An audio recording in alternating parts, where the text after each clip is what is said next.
Então, vamos nessa? Vamos dar continuidade ao estudo da segunda parte do livro Jung e o Tarô, da Sally Nichols. Vamos falar sobre o estudo dela no livro e a parte que ela diz sobre predestinação ou livre-arbítrio.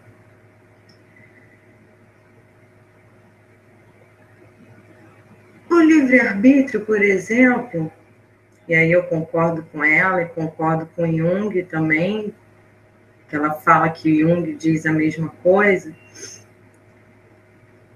sobre o livre-arbítrio, que nós, seres humanos, não somos inteiramente livres. Existe um livre-arbítrio? Então, sim e não. Né? Eu posso escolher agora parar de fazer esse livro, só dar o pause aqui, o stop, sair para lá. Ou posso escolher continuar fazendo o vídeo. Ou pode acontecer alguma coisa que eu precise sair do vídeo. Vai existir o livre-arbítrio? Vai, mas em condições de desligar ou ligar, ou até algo que a gente não imagina pode acontecer.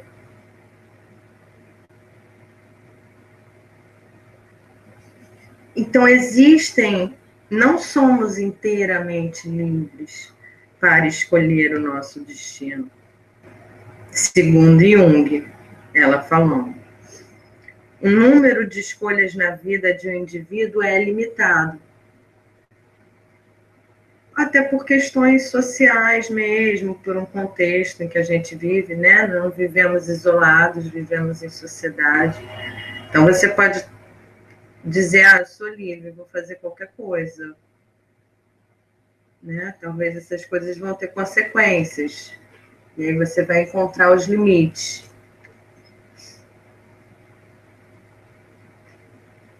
A sugestão do Jung para isso seria aceitar que a nossa mente raciocinante não é suprema, ok. E encontrar meios de interagir com o mundo irracional do inconsciente que desempenha um papel importante em nossa vida.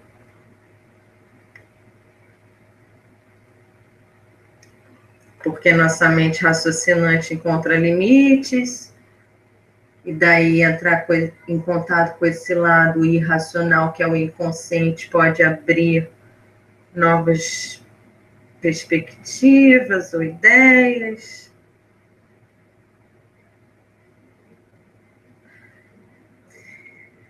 Daí o seguinte, os sonhos, os oráculos, I Ching, astrologia, tarô, seriam uma forma de contato com esse inconsciente.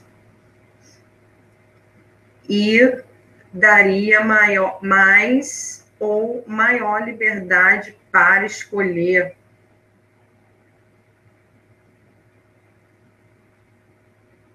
atrair ou compreender os eventos que nos cercam. Esses eventos que é o contexto que a gente vive e que nos dá limites para o nosso livre-arbítrio. Né? Não sei se exatamente dariam mais liberdades para escolher, mas dariam maior visibilidade de escolhas ou de possibilidades de escolhas. Agora, daí que você vai ter mais liberdade de escolha, já não sei, mas você pode talvez ter conhecimento de escolha. Ter conhecimento de escolha, ter liberdade de escolha, eita! Essa partezinha traz bastante coisa para pensar.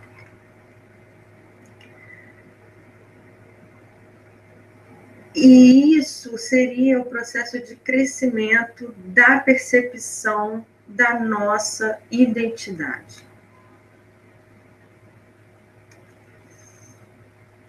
Aí a Sally traz uma sugestão de método que ela usa, que ela trabalha, que é o oráculo das 9 cartas. E daí ela separa todas as cartas de 2 a 10, dos 4 naipes.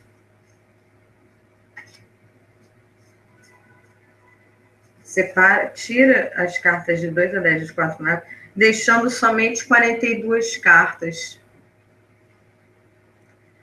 Porque as cartas são pouco interessantes, porque só podem oferecer o simbolismo do número que já encontramos nos 22 trunfos.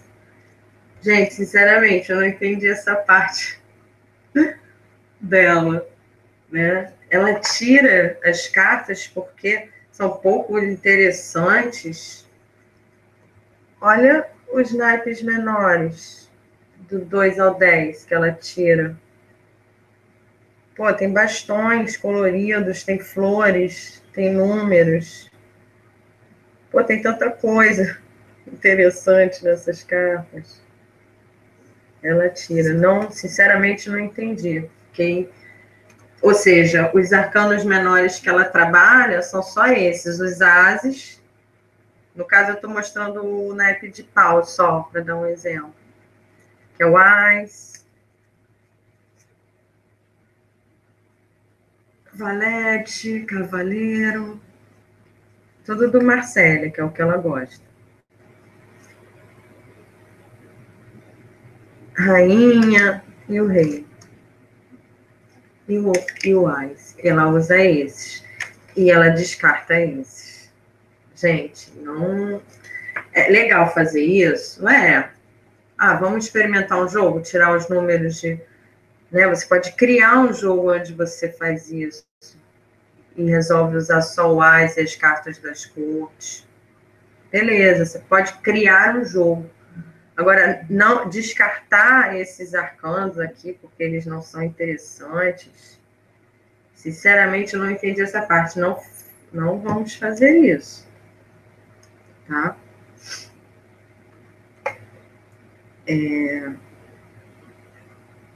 Assim também como você pode criar um jogo onde você usa, inclusive, só os arcanos maiores, né? Às vezes a gente só usa os arcanos maiores.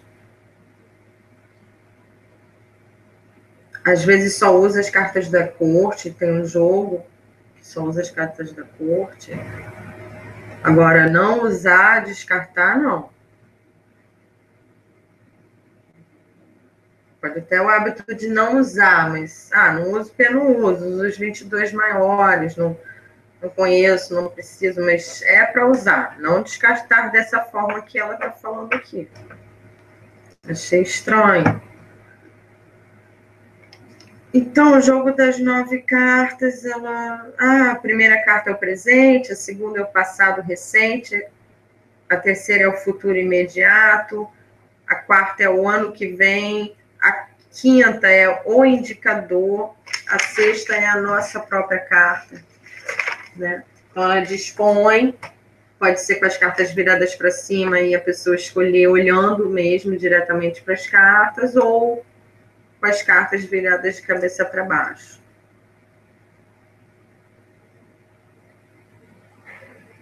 Tirar 9 cartas, as que mais interessam, ou sortear as 9 cartas.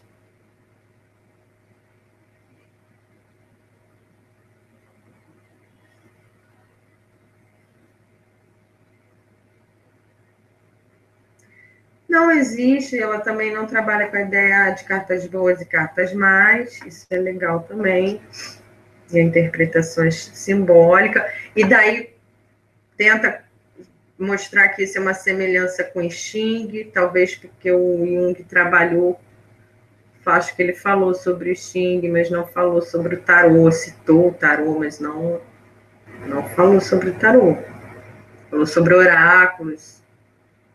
E o I Ching, daí ela está fazendo até que existe essa semelhança com o I Ching.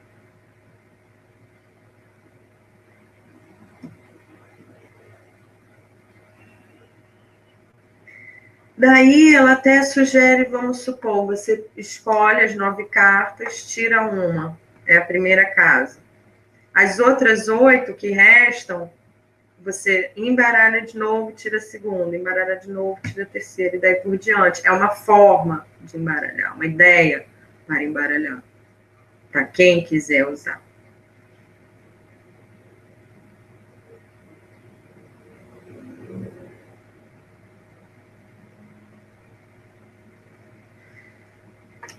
Então, ela vai interpretar carta por carta dos 22 maiores. E vai usar em cada um deles uma variedade de citações dentro da ideia de mitologias, vai falar das relações com as outras cartas, isso é legal, da simbologia, dos instrumentos da carta, fala muito também essa ideia de o nosso louco interior, o nosso mago interior, a nossa sacerdotisa interior. É interessante para pensar também, para conversar com as cartas. Muito interessante.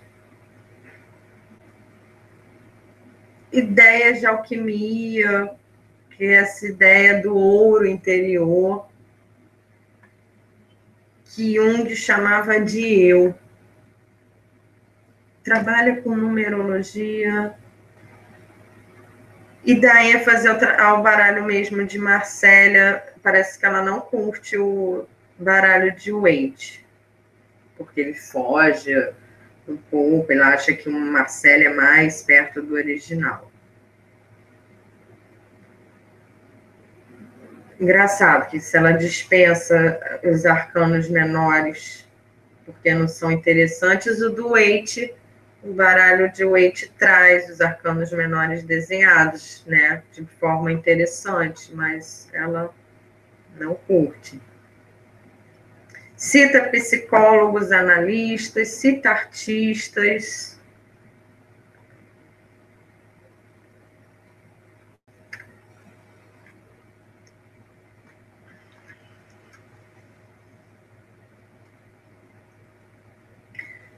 Traz essa ideia, né, da sincronicidade, né, que é a coincidência entre estados internos e eventos externos. Lei, e aí entra essa ideia de lei da atração e a ideia de autocompreensão, coisas que devem ser aprofundadas também, que eu não vou aprofundar agora. Que é essa ideia de sincronicidade. Que ideia é essa de sincronicidade? É o Jung, né? O conceito do Jung. Vamos beber nele mais tarde. É a ideia de totalidade do Jung, sincronicidade. É assim que ele tenta dar corpo à totalidade das coisas.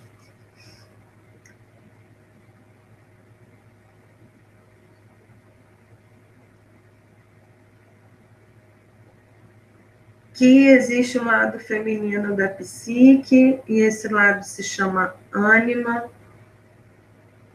que existe nos homens e mulheres, e os homens devem ter consciência do ânima, porque ele pode conduzi-lo à sua própria totalidade. A papisa como representação elevada da ânima, uma figura arquetípica que o relaciona com o inconsciente coletivo. Isso aqui é a ânima.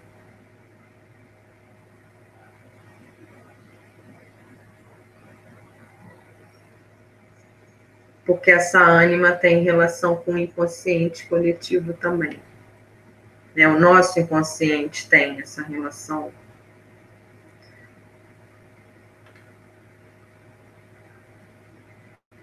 Diante da não perfeição do mundo real, procura-se e acredita-se no mundo que está oculto. Esse é um ponto crucial. Diante da não perfeição do mundo real, procura-se e acredita-se no mundo que está oculto. Pensar sobre isso.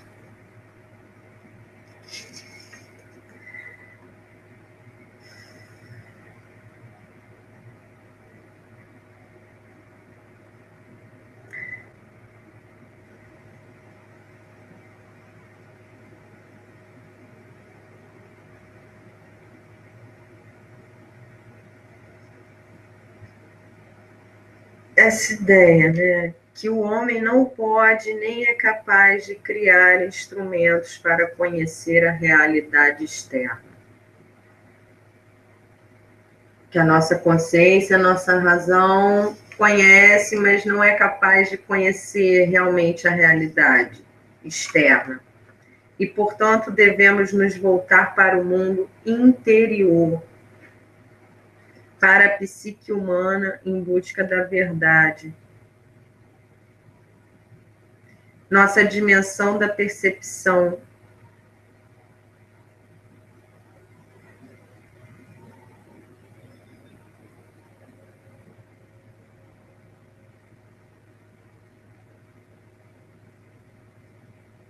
Pensar sobre isso.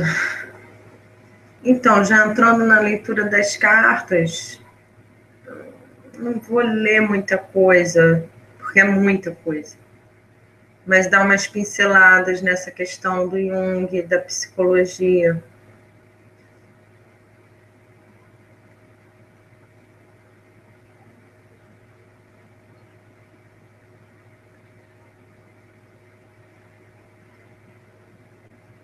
Por exemplo, na carta do Eremita, né, ela cita o Jung, quem olha para fora sonha, que é a ideia anterior que eu falei agora.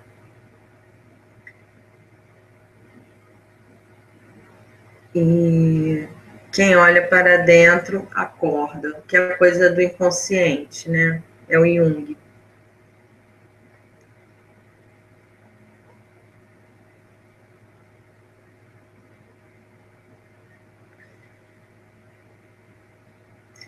Que a necessidade do homem é buscar algo que transcende as preocupações do ego.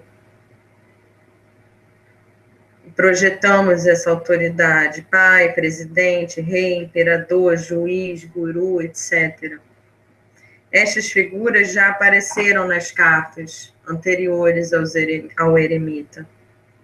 Agora é o eremita, um frade.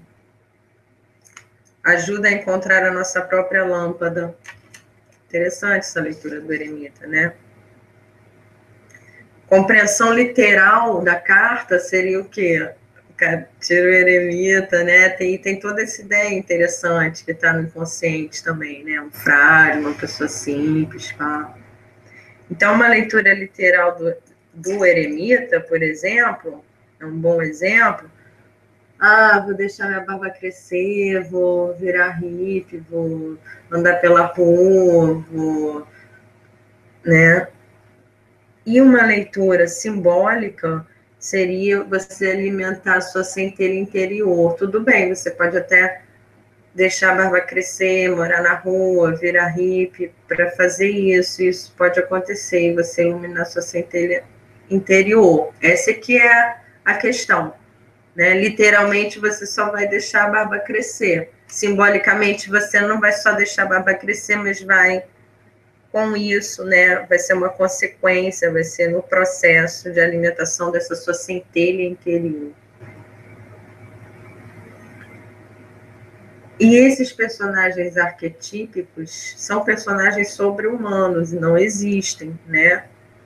É um exemplo, é um tipo psicológico, acho que é. A gente vai ver isso mais tarde.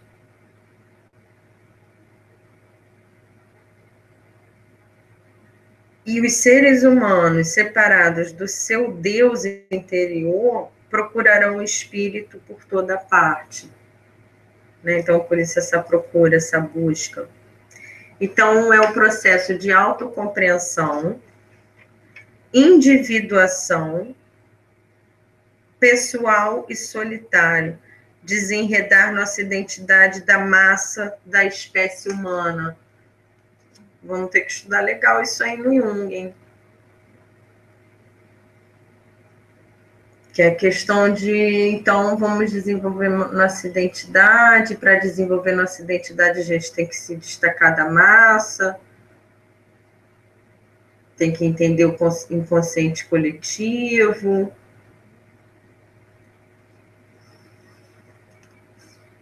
É bem complexo isso.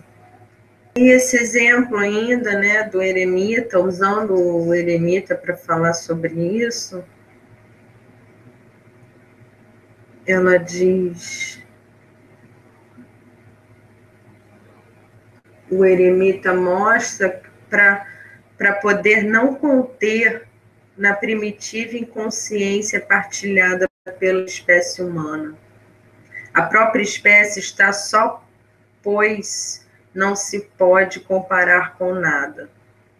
Então, é como se a nossa espécie humana estivesse só, pois somos um animal, ou somos uma natureza que não se compara com nada que há nos animais e na natureza? Interrogação. Por isso erguemos os olhos para o céu em busca da salvação, e aí buscamos Deus, buscamos os ETs, buscamos os anjos. Cara, que coisa boa para se pensar, hein, em relação ao homem e natureza, essa busca aí. Que busca é essa?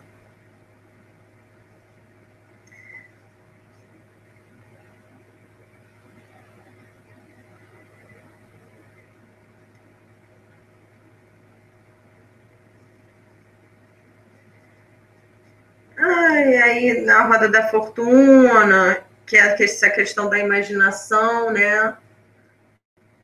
Permite a mobilidade da roda. Então, por isso a importância de você buscar esse aspecto imaginativo, criativo, né? Isso te permite expandir a consciência ou não ficar refém desses limites, segundo a autora.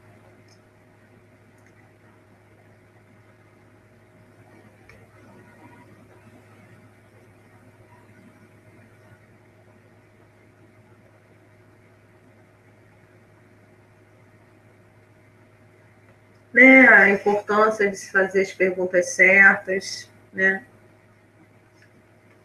Até a própria roda, trabalhando com a carta da roda.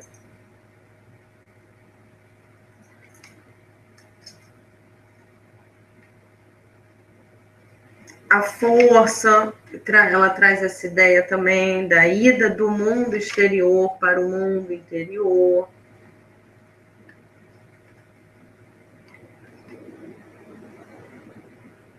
Né, a questão dos instintos, que quando ignoramos os instintos, eles se enfurecem.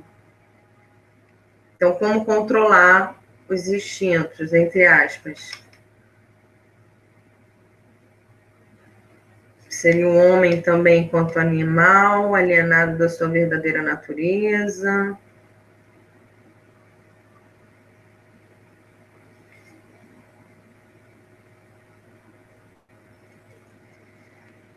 E aí traz essa reflexão de novo, né? Essa relação homem-natureza, dicotomia, homem-natureza. Pensar isso aí. Estabelecer o contato com o nosso animal, nossa natureza, nosso instinto. E é possível fazer isso, como já falei, através dos sonhos.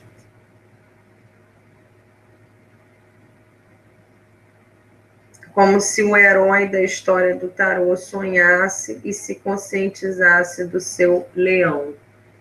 Se a gente seguir aquela ideia da jornada do herói, né? É o herói, é o louco agora na carta da força.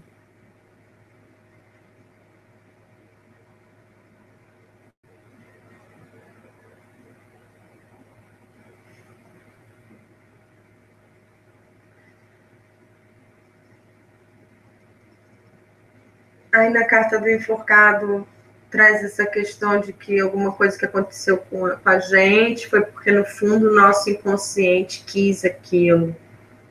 Também é uma questão para pensar complicada.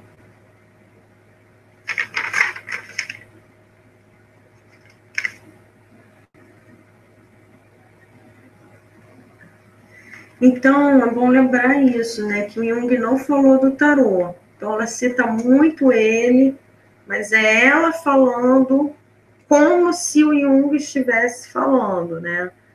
Jung via a situação retratada no enforcado como tal, tal, tal. Não, Jung não via nada.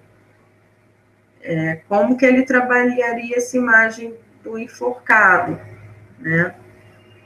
Ele falou do enforcado, mas não da carta do enforcado no tarô. Então, ela está tentando transpor o conhecimento dele para a interpretação das cartas.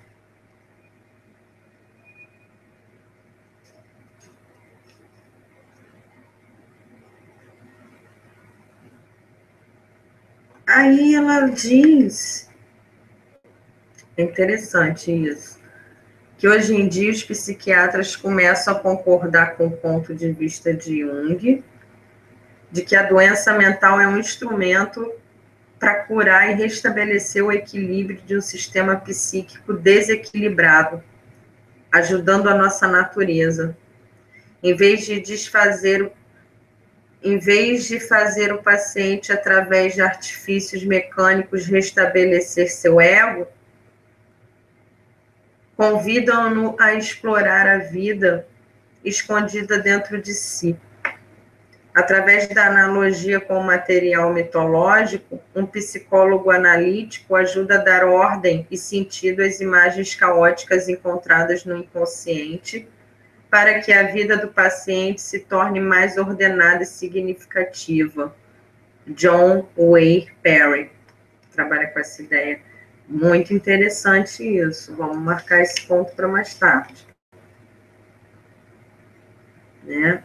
Como se a mitologia fosse também um instrumento para dar sentido a alguma coisa que não está fazendo sentido para nós, ou na pessoa que não está legal mentalmente.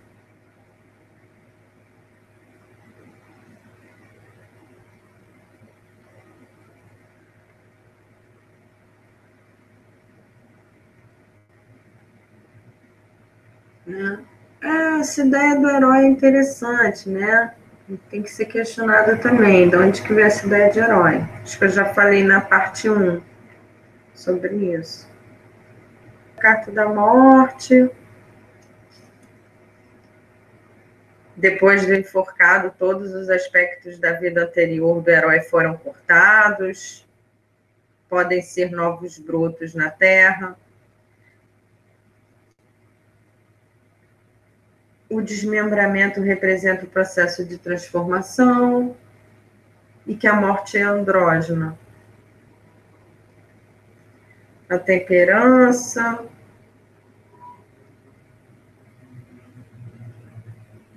Traz a ideia, né, de anjo da guarda. A ideia também das correntes mais profundas da vida. A ideia de yin yang, talvez por causa, né, do equilíbrio da água.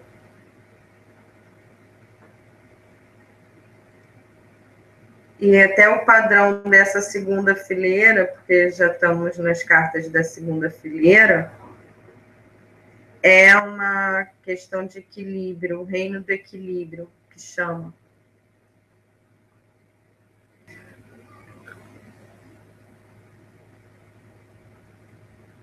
A carta do diabo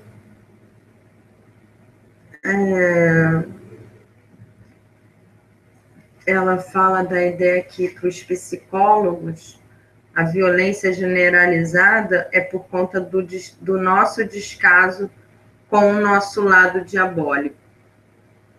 Então, se a gente despreza esse nosso lado,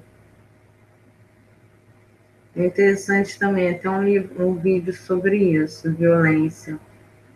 Né? Esse nosso lado violento, que não necessariamente é ruim, porque você pode ver a violência como força, um tipo de força, que pode machucar, mas também pode salvar. Mas essa violência, né, generalizada, que machuca, é por conta do nosso descaso com o nosso lado diabólico, ou com o nosso lado violento. E esse nosso lado diabólico, esse nosso lado violento faz parte da natureza humana, é a nossa natureza, nossa natureza é diabólica, dá um vídeo também essa discussão, né? O homem é bom ou o homem é mau por natureza? Então, que aquilo que negamos age contra nós. Dualidade, se Deus criou o diabo ou não. Que o impulso inconsciente é nocivo. O impulso inconsciente é nocivo. Então, eles admitem essa ideia que a importância de tudo, mas que um impulso inconsciente pode ser nocivo. Estudar isso também. Então, isso tudo é a psicologia falando, por isso que eu estou passando as cartas nesse livro. Dá algumas pinceladas em alguns pontos que a gente vai tentar amarrar mais no futuro. Então, as leituras das cartas, eu pesquei só esse aspecto psicológico, porque ela dá bastante conteúdo. Na da estrela, ela traz uma ideia de que a concepção junguiana de individuação se assemelha não ao ponto de vista alquímico, mas que, segundo Jung, a salvação do homem resulta das profundezas de sua psique e ela é individual. É um ponto importante, indivíduo e sociedade, indivíduo e coletivo, né? Homem e natureza, são questões cruciais.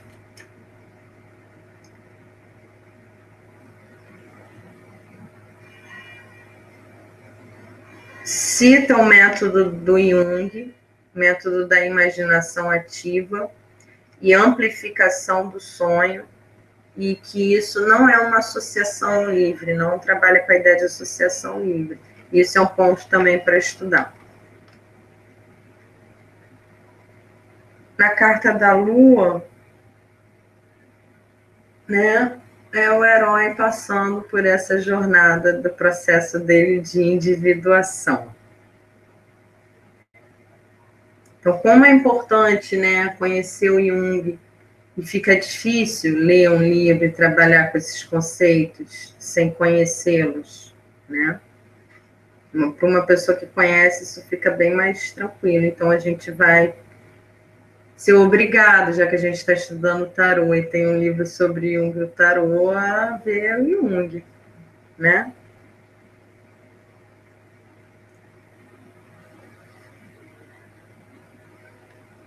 No julgamento, ela traz a ideia também das 4 funções da psique do Jung: sensação, intuição, pensamento e sentimento, que são bem conhecidas também. Na Carta do Mundo, traz a ideia de dança, que o louco, o enforcado e o mundo são uma espécie de dançarinos. A força e a temperança também sugerem uma dança.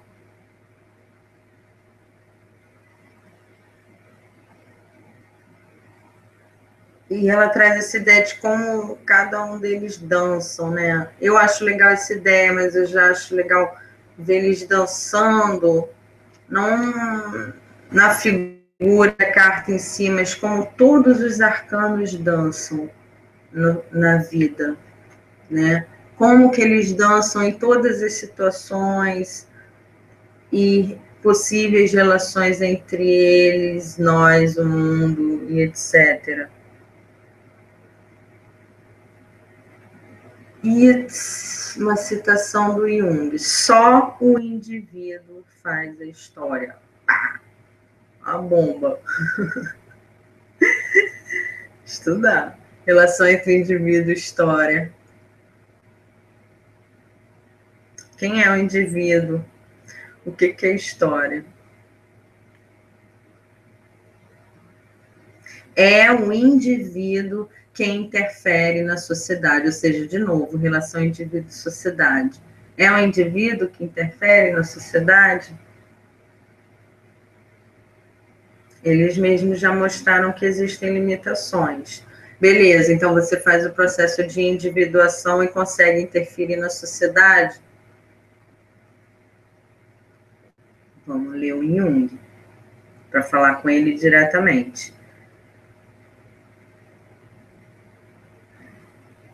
Cita também, em algum momento, a ideia lá do princípio da incerteza de Heisenberg.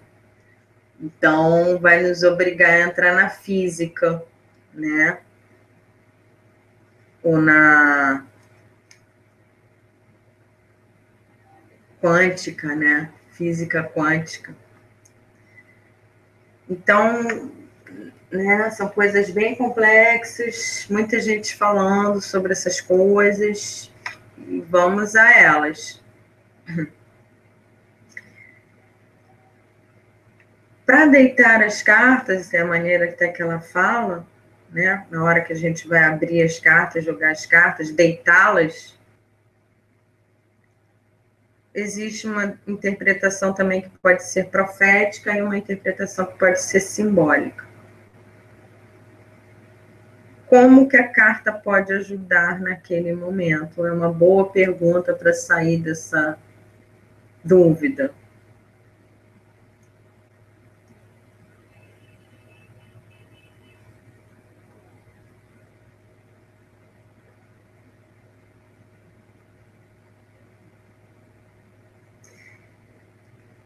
Interessante também que, pensando dessa forma, nossa mente racional, entrando em contato com o inconsciente, o que acontece? A pergunta apresentada pelo consulente ao tarô já não interessa tanto.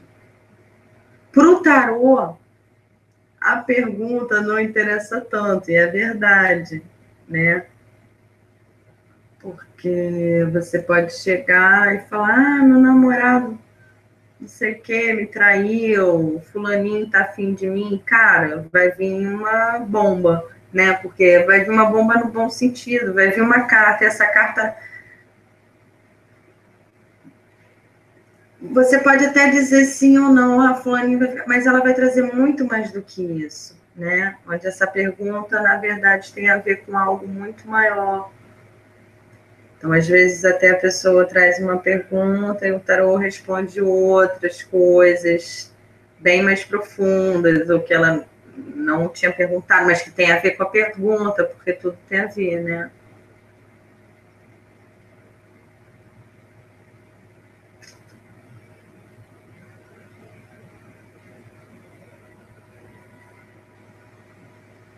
Gente, aí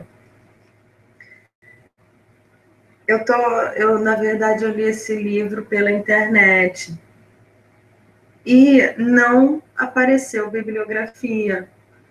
Eu vou até conferir se tem bibliografia na edição física dele, né? Porque se não tiver bibliografia vai ser uma grande falha, porque é um livro rico também, instigante, precisaria ter uma boa de uma bibliografia que ele merece. Tomara que no original dele tenha, porque a cópia que eu estou não tem bibliografia. Então foi o nosso estudo do livro Jung e o Tarô, da Sally Nichols. Vamos se preparar para o próximo.